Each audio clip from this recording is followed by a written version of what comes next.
But I don't have that. Man, if I had that one tool, that would make this job so much easier. You know what?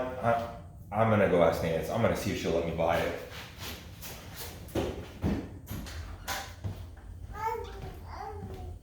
Hey babe, can you come over here for a sec? Hey, so I'm starting this new build, and this new tool would be amazing. It would make the job safer and give me a better quality project. Can I get it? Just hold on 1 second. Okay.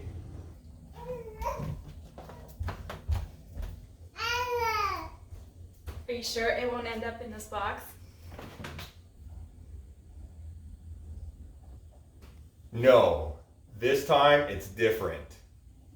Hey everyone, what's going on? In today's video, I'm going to show you my top 10 tools that I've purchased and I use every day in the shop.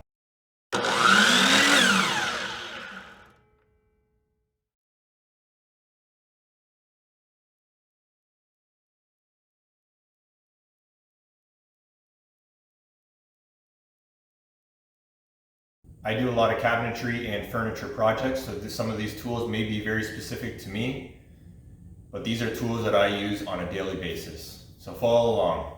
All of the items that I show you today are going to be linked down in the description below if you want to pick one up for yourself and support the channel. Thank you. First off, I hesitated to buy one of these for a while. I'm not sure why. I was just using Gorilla Glue and using the standard bottle that would always glue itself shut. But after some time, I pulled the trigger on one of these glue bots, and I believe I have the 16 ounce. Yes, the 16 ounce bottle. And this has been a big upgrade. It cost about 20-30 Canadian dollars, but totally worth it. Glue's never stuck on. Only issue I had was my end split a little bit and I had to trim it down. Otherwise, it still works great. Great purchase. Next up, we have the edge banding tools. These I actually bought from a different YouTuber who promoted them. They are for edge banding and trimming your edge band. At first, I was a little hesitant on the quality of them. I was seeing some chip out along the edges and stuff. But I think that was just the error in my ways of how the technique I was using. I was not applying enough pressure on the sides against the plywood. Since then, I've been using them on my kitchen builds or cabinet builds, and they've been yielding a great outcome. Very smooth cuts, just sand the edges to smooth them out. That's all you need. And this is just an edge trimmer. If you just have standard boards, no fancy edges or anything, 90-degree ends, put this on. Give it a squeeze, cuts it nice and flush. Next we have some Craig products that I use. These I use on all cabinets basically, all doors and drawers. So first we have the door hinge jig. This works well for a lot of standard sizes that are measured in inches or millimeters. Very simple to use, make your adjustments. You have your measurements on the back to find your offset that you would like, set both sides the same. These are just small nuts that you can unscrew and move the drill guide to the desired slot that you'd like. Then you have your ruler off the end here, marking 0 in the middle, and a window to see your center mark.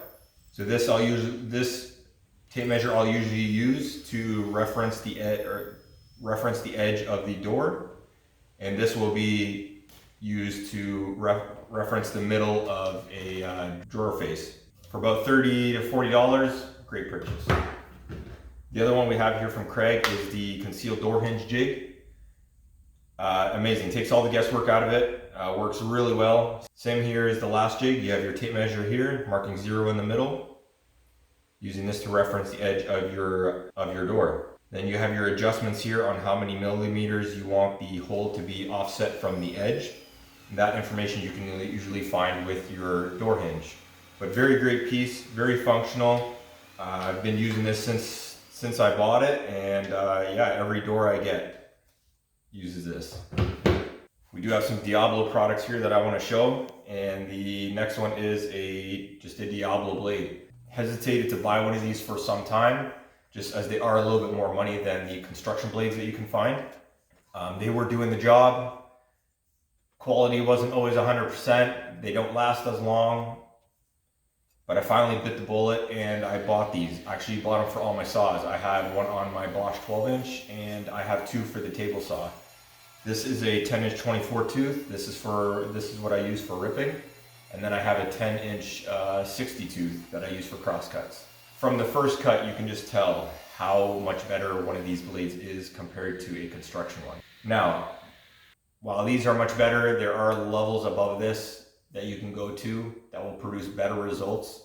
Obviously, they do come with a higher price tag. I think these are a very good mid-ground. I was getting construction blades for about $25 to $30 a piece on sale. And these I'm getting for about double that. $40 to $55 is the range usually for the 10-inch. Here we have the Starrett angle gauge finder. This is a great piece when you're measuring corners or when you need to find the specific angle. I use this on our stairs a lot when I was doing the stairs build in our home. Great for trim. Anywhere where you need that angle, this is a great tool to have. It's good for measuring single cuts or mitered cuts. Great piece to have, about $30 for it, $30 Canadian, worth the cost. And if you're doing home renovations, this is a must-have for the tool belt. And for building cabinets using a combination square, this thing is amazing too. And for general woodworking, I think this is a must-have. I have the 12-inch here. These do come in smaller sizes, 4 or 6-inch. But for getting markings consistent, placement for hinges consistent, anything really, this is a great tool to have in the arsenal and very inexpensive. You can get a good pair on Amazon for $20, less than $20. We have these super tough tack cloths. Now, I wasn't using these for a while. All I would do after a project was ready for finish, I would take my air gun and blow it all down. But in the winter, blowing all that fine dust around in an enclosed garage is probably not the smartest move. So I started looking online and found people were using these super tough tack cloth. Open them up, bunch them up, wipe your piece down. It leaves a dust-free surface. It gets all the small particles and it will leave your surface nice and clean, ready for your finish. Check them out. Next, I'll talk to you about my sander. Obviously, sanding is the best job in the game. This is why we get into woodworking, so we can sand. Spend hours upon hours of sanding. The best. So I just recently upgraded to this DeWalt sander with adjustable speed. And I came from a cheap $30 sander. While it served me well for the year, 2 years that I used it, it had zero dust collection. The trap was a very odd rectangle. I couldn't get any real attachments to it other than some duct tape to a hose. And so I upgraded to this DeWalt. I actually went to a rigid in between, the battery operated one. But that one was so hard to control. It boggled my mind.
No mas.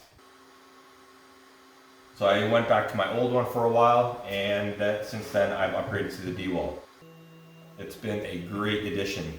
There's a great variety in costs. In sanders, you can spend from $30 from an entry-level one up to $800 for the very expensive ones.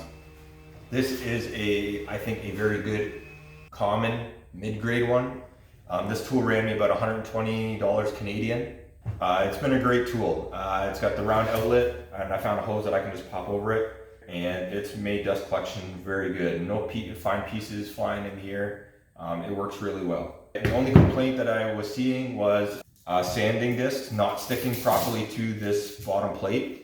And I tested around with a few pieces. I had some cheap sanding discs that weren't working really well. And so then I went to the Diablo, and speaking with other users on Instagram, they were having great results with it. This stuff adheres to the backer here very well. It doesn't come flying off your piece mid-sanding, as some would. Off the table, see ya. These work really well.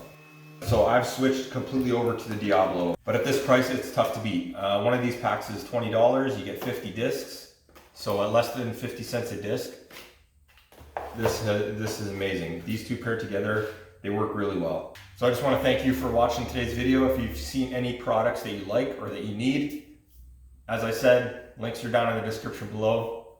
Go check them out, support the channel, and as always, thank you and God bless. Hey babe, where's that box of the unused tools that I bought? In the back room.